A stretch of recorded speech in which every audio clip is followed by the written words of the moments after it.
Jesus and the Catholic Church are liars. Part 3.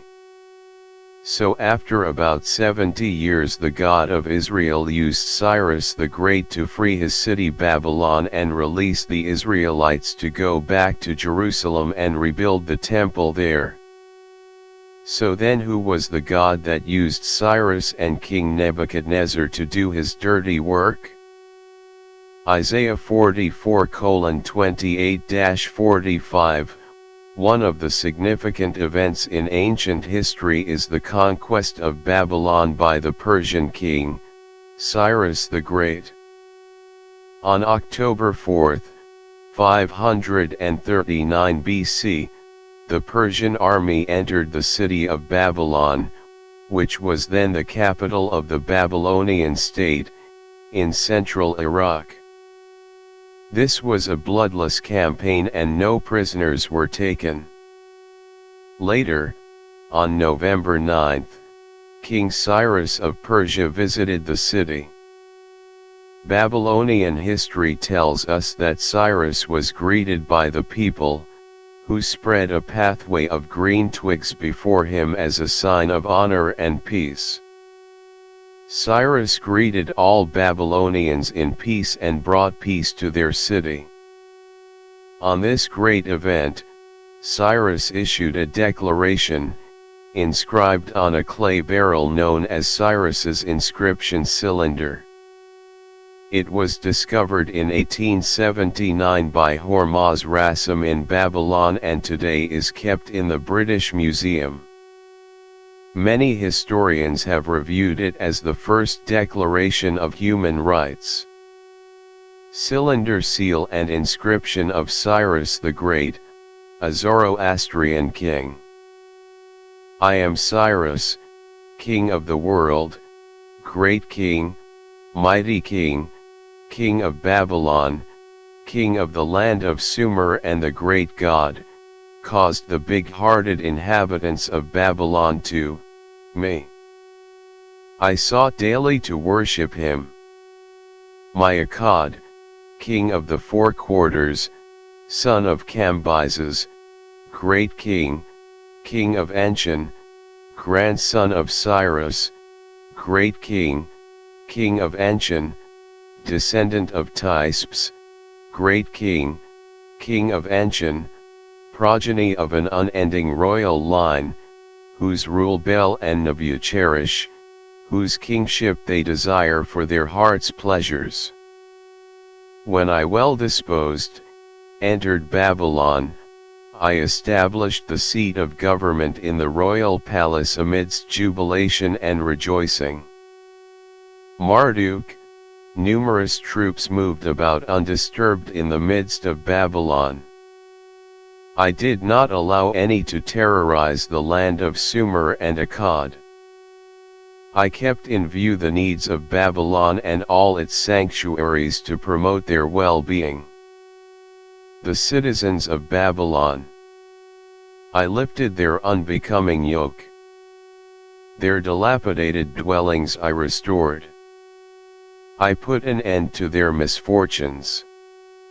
At my deeds Marduk, the great Lord, rejoiced, and to me, Cyrus, the king who worshipped, and to Cambyses, my son, the offspring of my loins, and to all my troops, he graciously gave his blessing, and in good spirit is before him we glorified exceedingly his high divinity. I returned to the places and housed them in lasting abodes. I gathered together all their inhabitants and restored to them their dwellings. The gods of Sumer and Akkad whom Nabonidus had, to the anger of the Lord of the gods, brought into Babylon, I at the bidding of Marduk, the great Lord made to dwell in peace in their habitations, their delightful abodes. May all the gods whom I have placed within their sanctuaries address a daily prayer in my favor before Bel and Nebu, that my days may long, and may they say to Marduk my lord, May Cyrus the king who reveres you, and Cambyses his son, from a cylinder in the British Museum No. 12,049 on the cylinder he shines forth truth. Marduk sought me out, me a righteous prince and a man after his own heart, whom he could take by the hand. He proclaimed my name Cyrus king of Anshan, and declared my name for sovereignty over the whole world. He compelled the land of Kuti, and all the tribes thereof, to bow down at his feet. All the blackheads whom Marduk had delivered into his hands he governed with justice and righteousness. Marduk, the great lord, the protector of his people, looked on his beneficent deeds and his righteous heart with joy. Marduk commanded him to go to his city of Babylon. He made him to set out on the road to Babylon, and he marched by his side as a friend and helper. His countless soldiers, with their armor girded on them, advanced by his side like a wide-spreading flood. Without fighting, and unopposed, Marduk made him to enter into his city of Babylon, and he refrained from sacking it. Marduk was found dead in Babylon by Xerxes' chap. 3 of the monument of Belus, and the unfortunate sign which happened to Xerxes there, 519 to 465 BC. Xerxes son of Darius, breaking up the monument of ancient Belus, found an urn of glass in which his dead body lay in oil, but the urn was not full, it wanted a handbreadth of the top. Next the urn there was a little pillar, on which it was written, that whosoever should open the sepulchre, and not fill up the urn, should have ill fortune. Which Xerxes reading, grew afraid, and commanded that they should pour oil into it with all speed. Notwithstanding, it was not filled. Then he commanded to pour into it the second time, but neither did it increase at all thereby, so that at last, failing of success, he gave over, and shutting up the monument departed very sad. Nor did the event foretold by the pillar deceive him, for he had an army of 50 myriads against Greece, where he received a great defeat, and returning home, died miserably, being murdered in his bed by his own son, in the night time. So this is how I know that Jesus and the Catholic Church are liars, and there is no coming back from those lies they tell. If you understood then, you understood that the God of Israel was a biological being and he is now dead. But make no mistake, our real Creator is not dead and is still creating today. This is our divine being.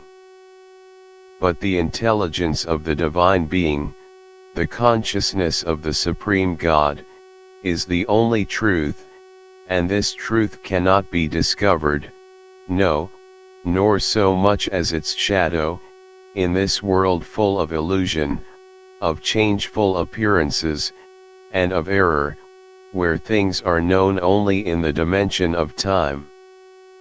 The most powerfulest thing in the Milky Way galaxy is what's on this page, and no one can deny that. The second most powerful is what he calls his word. This word is the tool he uses to accomplish his will. It is that tool called the word that cut where your eyes are. It's that tool that put your mouth where it is at. It's that tool that made your baby, that cries at night. It is that word that brings you truth when you ask. Notice, holy is God, who has determined that he shall be known, and who is known by his own, to whom he reveals himself, not that he shows any man his abode, nor his splendor, nor his greatness, but he enlightens man by intelligence alone, whereby the darkness of error is dissipated, and the glories of the truth revealed. But the intelligence of the divine being, the consciousness of the Supreme God, is the only truth, and this truth cannot be discovered, no, nor so much as its shadow, in this world full of illusion, of changeful appearances, and of error, where things are known only in the dimension of time. Knowledge is the key, but it has to be cosmic knowledge of what the Word does. But why cosmic knowledge? It is because, that's where our answers are. Answers like, where did we really come from? Look at what Thoth said, listen, O man. Take of my wisdom. Learn of the deep hidden mysteries of space. Thought that grew in the abyss, bringing order and harmony in space. So what are the mysteries he spoke of? This is that mystery, thought that grew in the abyss, bringing order and harmony in space. For a thought to be there has to be a mind. So what is that mind? What is that thought and where did it come from? In the great beginning, there grew the first cause that brought into being all that exists. That's in the confines of our galaxy. Did you notice it said it grew in space? So what grows in space? The Word makes it grow from the smallest microbe to the largest star. The Word makes everything happen. When it all started, our Creator was all alone. The first created thing is the Word. Remember, the Word is what our Father uses to accomplish His will. Once creation started with the Word, matter and stars showed as the galaxy grew. From that point we can see how much it grew. That's where our star came from. How much will the Milky Way grow? Only our Creator knows. Our galaxy is still growing, that's why you see all that activity coming from the center where He dwells. The center is where our God dwells in His light home. Notice what Thoth said, then from the midst of the fire came a voice, behold the glory of the first cause. I beheld that light, high above all darkness, reflected in my own being. I attained, as it were, to the God of all gods, the Spirit Son, the sovereign of the sun spheres. Again came the voice, there is one, even the first, who has no beginning, who has no end, who has made all things, who govern all, who is good, who is just, who illumines, who sustains. Then from the throne, there poured a great radiance, surrounding and lifting my soul by its power. Swiftly I moved through the spaces of heaven, shown was I the mystery of mysteries, shown the secret heart of the cosmos. This ends the third part of Jesus and the Catholic Church are liars. Part 3. On to Part 4.